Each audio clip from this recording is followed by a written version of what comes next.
जंगल के पास एक घास का मैदान था। एक मोटा ताजा गधा रोज वहां हरी घास चरने आया करता था। एक दिन वह बड़े मजे से घास के मैदान में चर रहा था। तभी जंगल से एक भेड़िया वहां आ गया। वह शिकार की तलाश में निकला था। उसे बड़े जोरों की भूख लगी थी। गधे को देख वह बड़ा खुश हुआ और सोचने लगा, इस गधे का शिकार कर कई दिनों के भोजन का बंदोबस्त हो जाएगा।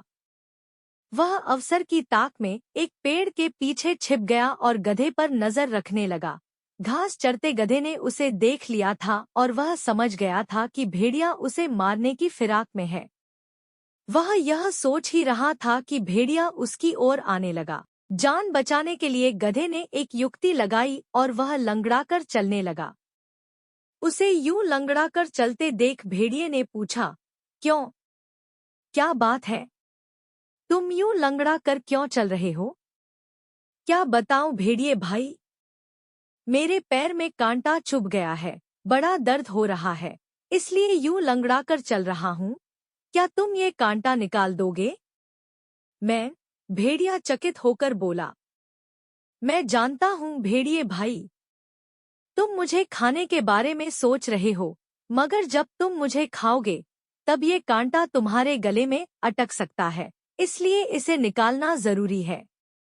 भेड़िए ने सोचा, गधा सही कह रहा है, खाते समय मैं बेकार की मुसीबत क्यों मोल लूं? इसका कांटा निकाल ही देता हूँ, फिर इसे मारकर मजे से खाऊंगा। वह बोला, जरा दिखाओ तो, तुम्हें कहाँ कांटा चुभा है?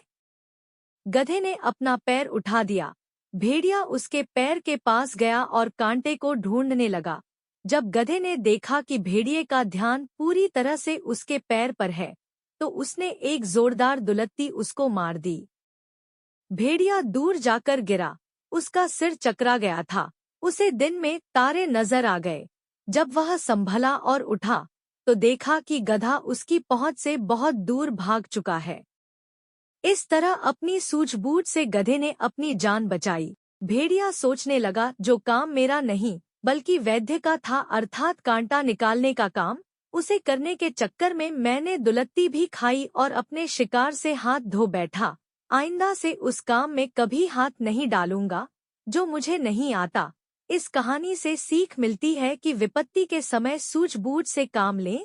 जो काम अपना नहीं है उसमें जबरदस्ती दखल न दें, अन्यथा लेने के देने पड़ जाएंगे। अगर आपको कहानी अच्छी लगी हो तो वीडियो को लाइक, शेयर, कमेंट और चैनल को सब्सक्राइब करें।